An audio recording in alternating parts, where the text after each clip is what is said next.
فلسطین اور اسرائیل کے درمیان جنگ کا تیسرا روز، حماس کے حملوں میں 700 سے زائد اسرائیلی ہلاک، 2000 سے زائد زخمی۔ میڈیا رپورٹس کے مطابق میوزک فیسٹیول پر حملے میں 260 افراد مارے گئے۔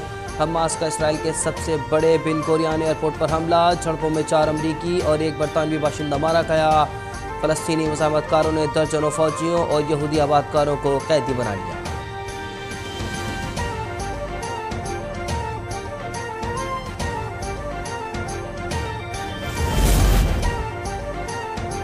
اسرائیل کا غزہ پر حملہ، جنگی طیاروں کے ذریعے بم برساتیے، بڑی عمارتوں سمیت 426 مقامات کو نشانہ بنایا۔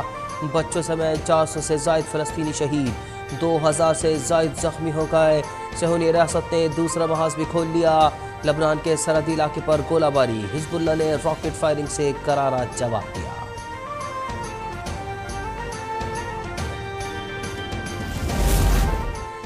امریکہ کا اسرائیل کی مدد کے لیے عملی اقدام، بحری بیڑا USS جیرالڈ اسرائیل روانہ۔ وزیر دفاع لائٹ آسٹن کا کہنا ہے کہ اسرائیل کی فضائی طاقت میں اضافہ کیا جائے گا، مزید جنگی سامان بھیجنے کا عندیہ۔ حماس نے اسرائیل کے لیے امریکی امداد کو فلسطین کے خلاف جارحیت قرار دے دیا۔ حماس کے ترجمان کے مطابق امریکہ کے بحری بیڑے ہمیں خوفزدہ نہیں کر سکتے، امریکی انتظامیہ کو نتائج سے آگاہ رہنا چاہیے۔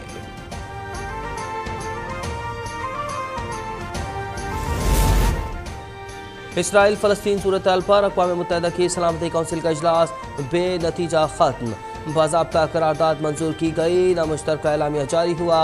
امریکہ کا متفقہ قرارداد منظور نہ ہونے پر اظہار افسوس، روس کا فوری جنگ بندی اور بامانی مذاکرات پر زور، فلسطینی سفیر کا غزہ سے اسرائیلی قبضہ ختم کروانے کے لیے فوری اقدامات کرنے کا مطالبہ۔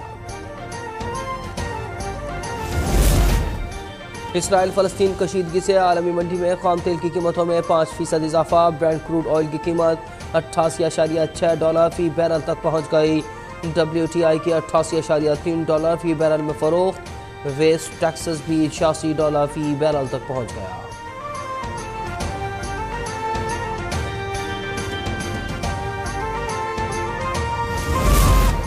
حماس کے مجاہدین نے گریٹر اسرائیل کا خواب چکنا چور کر دیا۔ امیر جماعت اسلامی سراج الحق کا کہنا ہے کہ اسرائیل اور اس کے سرپرستوں کے خواب چکنا چور ہو گئے، فلسطین میں جشن کا سماں ہے۔ اسرائیل کا موساد کہاں گیا، ان کے انٹیلیجنس ادارے کہاں گئے؟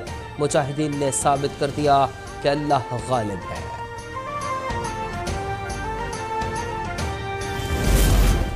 فلسطینی مجاہدین کا اسرائیل پر حملہ تاریخی کامیابی اور تاریخی معرکہ ہے، یہ حقیقت تسلیم کر لینی چاہیے۔ اسرائیل بڑی قوت نہیں ہے۔ GIUFA کے سربراہ مولانا فضل الرحمان کہتے ہیں کہ جمعے کو ملک بھر میں ہر ضلع میں اہل فلسطین کے ساتھ اظہار یکجہتی کیا جائے گا۔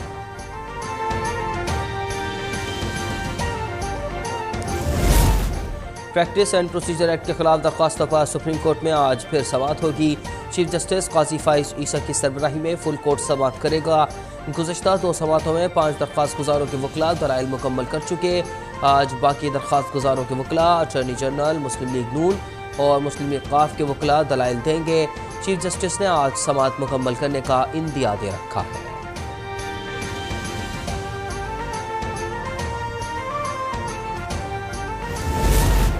آج پاکستان کا کوئی طبقہ ایسا نہیں جس کے گھر میں مشکلات نہ ہوں، نواز شریف کے بغیر پاکستان رل گیا۔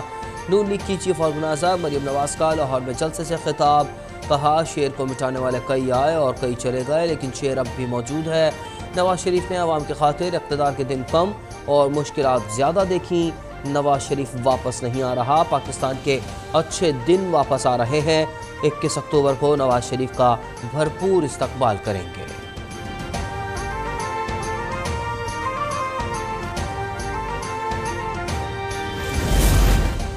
ملک کی ترقی میں رکاوٹ بننے والوں کو معاف نہیں کیا جائے گا، عوام ووٹ کی طاقت سے احتساب کریں گے۔ نواز شریف کی لندن میں اوورسیز پاکستانیوں سے گفتگو، کہا میری پہلی اور آخری ترجیح معیشت کی بحالی ہے۔ قائد نون لیگ نے معاشی بہتری کے لیے اوورسیز سے کردار ادا کرنے کی اپیل کر دی۔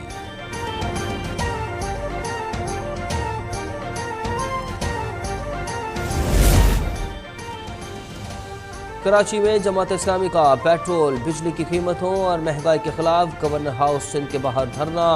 امیر جماعت اسلامی کراچی حافظ نعیم الرحمان نے کہا کہ بجلی کے ایک بند پاور پلانٹ پر بھی مالکان کو 28 ارب روپے ادا کیے گئے. غریب اور متوسط طبقے کا ملک میں کوئی پرسان حال نہیں.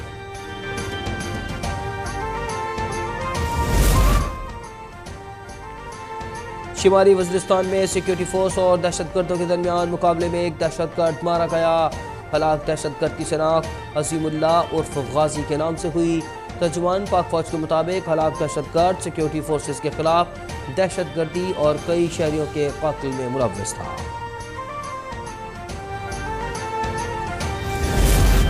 پاک فضائیہ کی جانب سے 14 ممالک کی بین الاقوامی فضائی مشق انڈس شیلڈ 2023 کا آغاز ہو گیا. مشق میں ترکیہ، سعودی عرب، قطر، متحدہ عرب امارات، عمان، بحرین اور چین سمیت 14 فضائی افواج شریک ہیں. ترجمان پاک فضائیہ کے مطابق بین الاقوامی فضائی مشق انڈس شیلڈ خطے میں پاک فضائیہ کی صلاحیتوں کا لوہا منوانے میں کارگر ثابت ہوگی. اور آئی سی سی ورلڈ کپ میں میزبان بھارت نے آسٹریلیا کو 6 وکٹوں سے ہرا دیا. مہمان ٹیم کے 200 رنز کے ہدف کے تعاقب میں بھارت نے مقررہ رنز 42ویں اوور میں پورے کر لیے. بھارتی اوپنرز روہت شرما، ایشان کشن اور سریش ایار بنا کسی رن کے ہی پویلین لوٹ گئے. ویرات کوہلی اور کے ایل راہل نے بھارت کی جیت میں اہم کردار ادا کیا.